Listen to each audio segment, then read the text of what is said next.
Nah, Bapak Ibu yang saya muliakan, malam ini kita akan bahas bab al-libas, hadis-hadis yang menjelaskan perkara pakaian. Karena pakaian ini masalah yang pokok dalam agama kita, ya, seperti halnya persoalan makan, ya. Kalau kita makan diatur, ya, mulai dari apa yang boleh dan yang tidak boleh dimakan sampai tata cara makan. Maka berpakaian juga begitu. Ada pakaian yang boleh dipakai, ada yang tidak boleh dipakai, bahkan tata cara memakainya pun diatur. Itulah rahasianya kenapa Bapak Ibu kalau baca surat Al-A'raf ayat 31. Ya, Bapak Ibu kalau baca surat Al-A'raf ayat 31, ternyata perintah makan dan perintah berpakaian satu ayat. Apa kata Allah? Ya Bani Adam, khuzu zinatakum inda kulli masjidin, gitu ya. Wa kulu washrabu wa la tusrifu innahu la yuhibbul musrifin. Wahai anak cucu Adam, pakailah pakaian yang indah, yang baik setiap kamu beribadah ke masjid. Dan makanlah dan minumlah, dan jangan berlebih-lebihan, sesungguhnya Allah tidak mencintai orang yang berlebih-lebihan. Jadi perintah makan dan minum sepaket dengan perintah berpakaian. Kata Allah, pakailah pakaianmu yang baik dan makan dan minumlah. Jadi kalau kita makan dan minum diatur, ya, baik zatnya maupun caranya, maka berpakaian juga begitu. Diatur pula, ya, apa yang boleh dipakai, yang tak boleh, dan bagaimana cara memakainya. Dan hebatnya lagi, perintah berpakaian itu disebutkan dalam konteks ibadah di masjid. Kalau engkau hendak beribadah ke masjid, pakai pakaian yang baik, dan makanlah dan minumlah. Apa maknanya itu? Engkau kalau ingin ke masjid, makan pula yang baik. Ya, itu kenapa Bapak Ibu kalau makan dan tidak baik, tidak akan datang ke masjid, percayalah. Kenapa? Karena masjid ini tempat yang suci, rumah Allah yang suci. Kalau makannya haram, di tubuhnya ada yang tidak suci, maka dia tidak akan datang ke masjid, karena tempatnya bukan di sini. Maka yang datang ke masjid pasti makanannya baik. Bapak Ibu kok balik langkah kaki ke masjid, malih saya ke masjid, pereso makan. Aduh, salah makan begitu, Pak. Iya, Pak. Karena ternyata perintah makan itu terkait dengan perintah ke masjid. Ya. Makanya kalau makan tidak baik, mustahil orang datang ke masjid, Pak. Jadi yang betah di masjid ini hanya yang makannya baik. Yang makan tidak baik, sulit betah di masjid. Ya. Begitu cara makan juga menentukan, Bapak Ibu. Kalau makan terlalu kenyang, dia malas beribadah, kata Nabi. Ya, makanya yang datang ke masjid ini pasti makannya baik, baik itu zatnya maupun caranya. Itu kenapa bulan Ramadan baku orang rajin ke masjid. Baku bulan Ramadan rami orang ke masjid karena makannya baik. Ini dalam hadis-hadis ini lebih banyak diatur pakaian tentang laki-laki. Karena kalau aturan pakaian bagi perempuan itu ada dalam Al-Qur'an. Ya, pertama surat An-Nur 31, yang kedua surat Al-Ahzab ayat yang ke-59. Nah, kalau selesai hadis-hadis ini nanti kita bisa pindah ke, ya, An-Nur 31 dan Ahzab ayat 59. Kita lihat pertama hadis dari Abi Amir Al-Ash'ari, hadis riwayat Al-Bukhari. Qala Rasulullah sallallahu alaihi wasallam, la yakunanna min ummati aqwamun yastahilluna al-hira wal harira. Ini hadis sahih Bukhari, ya. Kata Nabi, akan datang satu masa di mana umatku ada banyak kaum. Aqwam itu jamak dari kaum. Ada banyak kaum dari umatku, kata Nabi, yang sudah memandang baik halal. Apa yang dipandang halal itu? Al-hirah. Al-hirah itu kemaluan. Dan al-harirah. Al-harirah itu artinya sutra. Nah, jadi kata Nabi akan datang satu masa nanti di mana umatku, ya, menghalalkan kemaluan dan menghalalkan sutra. Apa maksud menghalalkan kemaluan itu? mereka pada masanya tidak lagi memandang ya dosa zina itu sebagai dosa besar, hingga mereka sudah menganggap remeh, bahkan biasa-biasa saja orang melakukan perzinahan. Dulu kalau ada orang berzina itu aturannya tegas. Kalau dia belum pernah menikah, az-zaniyatu waz-zani fajlidu kulla wahidin minhuma mi'ata jaldah. Begitu kata Allah di surat An-Nur ayat yang kedua. Yang berzina, laki atau perempuan, cambuk 100 kali, tegas. Kalau ada yang berzina tertangkap atau ketahuan, ada saksi jelas terbukti, cambuk 100 kali. Ya. Wala taj'alkum bihima ra'fah, jangan ada rasa kasihan mencambuknya sampai mati. Biasanya cambuk 100 kali itu mati itu, Pak. Ya, karena memang cambuknya bukan cambuk kasihan. Ya, memang dengan cambuk amarah 100 kali. Itu dulu kalau berzina begitu. Kalau yang sudah pernah menikah berzina, duda atau janda atau dalam status suami atau istri orang, menikah berzina selingkuh, dirajam sampai mati. Dikubur badannya, ditinggalkan dada ke atas, dada ke bawah dimasukkan ke tanah, dilempar dengan batu sampai pecah kepalanya. Itu rajam namanya. Sekarang orang kalau telah tangkap berzina itu dinikahkan. Itu yang yastahillu namanya itu. Ya. Tertangkap berzina itu bukan dinikahkan, dicambuk atau dirajam sampai mati. Itu hukumannya. Kalau sekarang enggak. Kalau tertangkap selingkuh misalnya kan, lalu dibawa di sidang, kanilah dando 10 sak semen, murah warnanya tu. Nanti akan ada masanya begitu. Umatku memandang ringan persoalan hirah. Hirah itu perzinahan. Sekarang sudah kita rasakan begitu tuh. Sudah kita lihat begitu tuh. Sekarang perselingkuhan itu menjadi tren. Ya, apalagi di kota-kota besar, Pak Ibu. Ya, ada tren hidup di kota besar itu namanya istirahat siang. Ya. Jadi istirahat siang itu kawan-kawan sekantor pergi ke hotel sebentar, istirahat siang. Masya Allah, Bapak ya. Dan itu sudah menjadi tren hidup di kota-kota besar. Karena mereka pergi malam, pulang malam, ketemu istri sudah dalam keadaan capek, sampai di rumah istri tidur, suami tidur. Bagaimana soal biologisnya? Ya itulah. Dengan teman sekantor, teman rekan kerja. Dan akan datang masanya begitu, kata Nabi. Umatku akan memandang ringan persoalan hirah, perzinahan. Yang kedua yang dipandang ringan oleh umatku, dosa memakai sutra. Memakai sutra ini dosanya besar. Tapi akan ada masanya nanti umatku yang laki-laki itu sudah menganggap ringan dosa memakai sutra. Jadi intinya di hadis ini, sebagaimana zina itu dosa besar, dosa yang besar, maka memakai sutra juga berdosa. Memakai sutra berdosa. Dilarang, seperti halnya dilarang berzina. Maka disamakan larangan zina dengan memakai sutra. Nah, hadis ini dijelaskan lagi, hadis riwayat At-Tirmizi, hadis dari Abi Musa, anna Rasulullah sallallahu alaihi wasallam qala, "Uhilla az-zahabu wal hariru li inasi ummati wa hurrima ala zukuriha." Allah menghalalkan memakai emas dan sutra bagi perempuan umatku dan diharamkan atas laki-laki umatku. Jadi sutra ini diharamkan itu untuk laki-laki.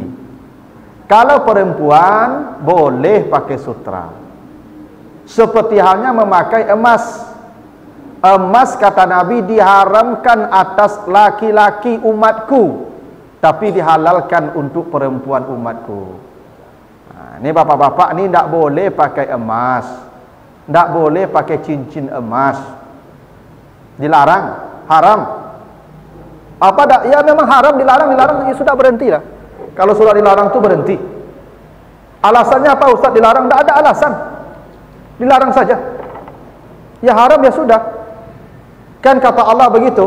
Nanti baca surah Al-Hasyr ayat yang ke-7, wa ma atakumur rasulu fakhuzuh wa ma nahakum anhu fantahu wattaqullah innallaha shadidul iqab. Apa yang diperintahkan Rasul segera kerjakan, jangan diskusi lagi kenapa diperintah. Apa yang dilarang Rasul, jauhi sejauh-jauhnya. Jangan tanya lagi kenapa dilarang. Wattaqullah, segera bertakwa kepada Allah, karena azab menantimu.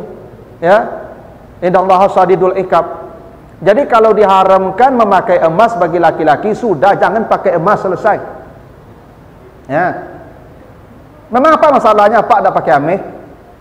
Kan tak masalah lah tu. Kecuali apa tak pakai ameh, kajang-kajang apa mati ya Pak, pakai ameh kok macam tu.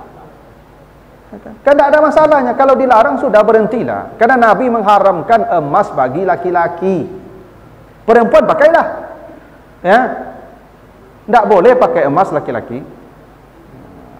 Memang ada yang menghubungkan, katanya ya, emas itu zatnya, kandungan materialnya, logamnya cocok bagi tubuh perempuan, tapi tidak cocok bagi tubuh laki-laki. Karena memang asal kejadian laki-laki dan perempuan itu beda. Kalau perempuan diciptakan di tulang rawan, kalau laki-laki diciptakan dari batu bata. Nah, makanya ada unsur-unsur tubuh kita ini yang cocok dengan logam dan tidak cocok dengan logam. Tapi itu ya hanya kebetulan kalau memang ditemukan. Tapi yang prinsipnya Nabi larang, jangan pakai emas laki-laki, haram. Ya, kalau apa-apa buka le, jual le. Don't pakai ame. Ya, jual apa, buka jual le. Ya. Ibu dah apa-apa pakai ame. Ibu kalau pakai ame sepanjang badan tu cubalah, dari ujung telinga sampai ujung jari tu cubalah, pakailah. Lah kuning badan tu cubalah. Ya. Kalau laki-laki dilarang. Kadang-kadang sekarang Bapak Ibu saya lihat acara akad nikah. Akad nikah tu kan dulu kini gaya pak bertukar cincin begitu. Antara dari mana dapat tu? Lah bertukar cincin lah bagi. Padahal tu tradisi orang-orang non muslim itu. Tidak ada pula tradisi tukar cincin tu Pak. Akad nikah ada, akad nikah tu doa udah, walimah selesai. Tu apa pula tukar cincin? Masalahnya cincin tu dipakaikan ke laki-laki tadi dan tu ameh. Dan anehnya lagi akad nikahnya di masjid pula. Sudahlah akad nikah di masjid, nyo pakai ameh, memakai yang haram di rumah Allah, kan luar biasa tu Pak. Ya. Makanya Bapak Ibu kalau ada pengurus masjid, kalau ada warga minta izin anaknya menikah di sini, beri catatan. Tak serampangan kasih izin di masjid menikah. Satu, semua yang masuk masjid salat sunat 2 rakaat. Karena begitu perintah Nabi. Iza dakhala ahadukum al-masjid fala yajlisanna hatta yarka' rak'atan. Jangan kamu duduk bila masuk masjid, berlaku siapa saja. Bila kamu masuk masjid jangan duduk kecuali salat 2 rakaat. Itu satu ketetapan. Masuk masjid salat 2 rakaat. Kalau salat 2 rakaat apa artinya itu? Di masjid dalam keadaan suci. Kan yang salat orang suci kan? Dan mungkin orang tak suci salat. Maka semua yang masuk masjid berwuduk, termasuk anak darunya, marapun lainnya akan wuduk. Yang ketiga, tak boleh ada yang haid masuk masjid. Karena yang haid tak boleh masuk masjid. Wala junuban illa abiri sabilin. Yang haid di luar, tak boleh masuk. Yang ketiga, tak boleh nanti berfoto campur laki-laki perempuan yang tak mahram. Selfie sama-sama. Yang keempat, tak ada tukar cincin, atau kalau tukar cincin yang bahannya ameh. Ya karena bagaimana Pak? Makai emas dilarang, haram hukumnya. Dikata Nabi diharamkan, hanya pakai di masjid. Tak masalah tu. Ya, aku ayo kamu nikah di masjid, aku kah pakai cincinnya, sudah akad nikah tu, hanya laki-laki tak boleh ambil tu. Cincinnya pastikan cincin logam, bukan cincin emas. Ya, karena diharamkan. Kalau diharamkan tak ada lagi bahasa lain kan, jauhi. Sama diharamkan atasmu bangkai, diharamkan atasmu darah. Selesai, tak ada lagi diskusi. Diharamkan atas laki-laki umatku emas, selesai, tak ada lagi diskusi. Ya. Ada orang yang mencari-cari ilat. Apa ilatnya? Katanya ya dulu diharamkan karena banyak sahabat berlomba-lomba memakai emas karena kesombongan. Ya bisa jadi ya, bisa jadi tidak, tapi Nabi tidak menyebutkan alasan begitu. Ya, Nabi hanya mengatakan diharamkan atas umatku yang laki-laki emas dan sutra.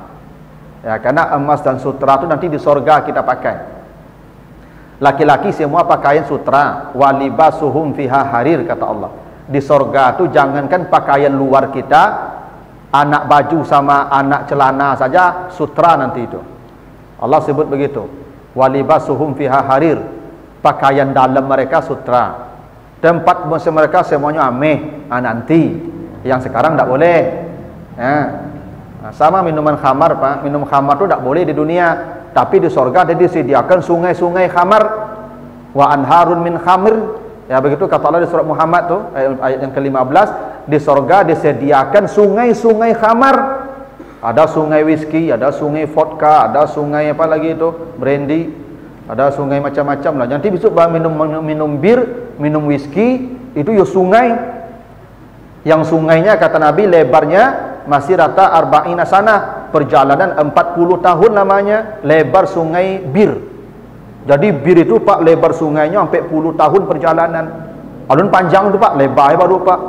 Wah, jadi orang kalau minum bir serugo supaya ibu ndak jo galih le ibu. Mencabu saya ke dalam tu. Ya. Oh, tu sasuk saya. Gitu. Memang kesenangan situ, ya kan, tidak ada batasnya lagi itu. Nah, di dunia jangan, nanti sama sutra sabar, emas sabar, nanti di surga kita nikmati semua yang begitu. Makanya kata Nabi, diharamkan atas laki-laki umatku. Kalau perempuan silakan pakailah, tidak apa-apa. Karena perempuan itu memang zinah, dia perhiasan. Yang indah-indah tu boleh dipakai perempuan. Yang laki-laki tidak boleh. Ini tolong Pak Ibu ya, yang pakai cincin amik jual ganti je cincin batu akik tu tak apa Pak. 10 pakai cuba lah Pak. Tapi cincin amik jangan. Batu akik dulu kan musim-musim batu akik kan sampai 10 jari tu Pak. Sehingga kalau nyusun mayang Pak tak bisa ya, tak bisa sujud apa kalau Pak, tagak dari sujud tu pakai tinju loh Pak. Pasal pakai kau Pak, bangkit tangan je tu Pak. Dan tak apa-apa. Kalau akik kan tak ada masalah tu, kan batu sama logam, tak boleh tu emas. Gitu ya. Nah, lalu hadis berikutnya, hadis dari Huzaifah, hadis riwayat Al-Bukhari. Naha Rasulullah sallallahu alaihi wasallam an nashraba fi aniyatiz zahab wal fiddah wa an na'kula fiha wa an ya lubsi al-hariri wazibaji wa an najlisa alaihi. Nabi melarang minum dari gelas emas dan perak, makan dari gelas emas dan perak, lalu memakai sutra baik yang tebal maupun yang tipis, dan menjadikan sutra sebagai tempat duduk. Nah, ini dilarang Pak. Dilarang. Satu, jangan makan minum galih piringnya ambil atau perak, tak boleh tu. Ya, kalau stainless boleh, kalau logam boleh, ya. Tapi emas apa ibu kayu tu galihnya ame, piringnya ame, tu haram tu, tak boleh sombong tu. Ada orang-orang kaya apa ibu, saya pernah lihat di Kuwait atau di mana, katanya itu rumahnya, tangganya pun ame sadonya, klosetnya pun ame je Pak.